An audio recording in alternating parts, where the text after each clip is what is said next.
There have been over 40 maps at Champions so far, and Deadlock is one of only 2 agents who is yet to be picked. The consensus right now is that her kit is underwhelming, but I've been queuing lots of Deadlock recently, and I think she's actually a great pick to rank up. Starting with her weaknesses, the main argument against Deadlock is that her trips are weak compared to Cypher or KJ, or even Chamber for that matter.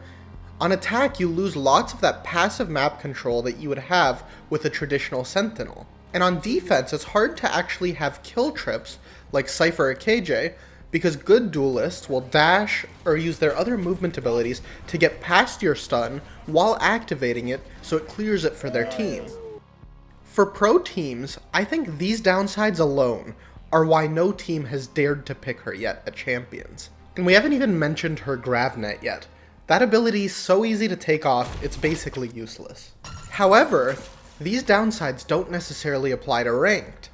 Teams generally don't have coordinated aggression on defense to take advantage of the lack of info that Deadlock has. And her 2 strongest abilities, which we haven't looked at yet, provide things that are OP in ranked. Firstly, let's look at her ultimate. Obviously, it's by far her strongest ability, but it gets even stronger in ranked. I'm sure everyone's aware that ranked teammates are great at throwing rounds.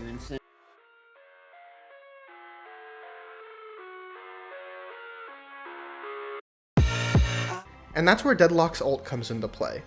It is the strongest ult in the game for closing out rounds in a post-plant or a clutch. When I play Deadlock, I make sure to funnel my ult on both sides to have it online as much as possible.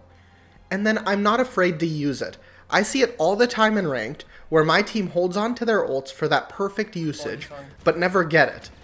With the Deadlock ult, you don't really need to worry about a wasted opportunity, since the best you can do with it is a single pick.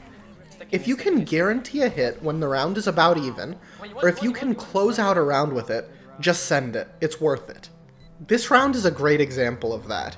We're playing Pearl and retaking the A site, and the 2v3 feels impossible.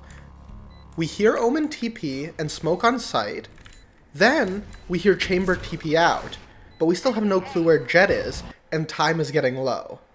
But because I heard the Chamber TP, I can figure out about where he must have TP'd to. Therefore, I know I can get him with my ult, since the radius is actually bigger than you expect. So I just send it, making it a 2v2, where we now know the location of one of the 2 players. I trade my teammate on the Omen, and the last player gives up her position trying to shoot my ult, which leads to an easy win where I just trap her in this corner. Deadlock's wall is another piece of util that counters uncoordinated ranked players. Just make sure to use it early enough that it'll fortify, and so that you can punish players who try to break it.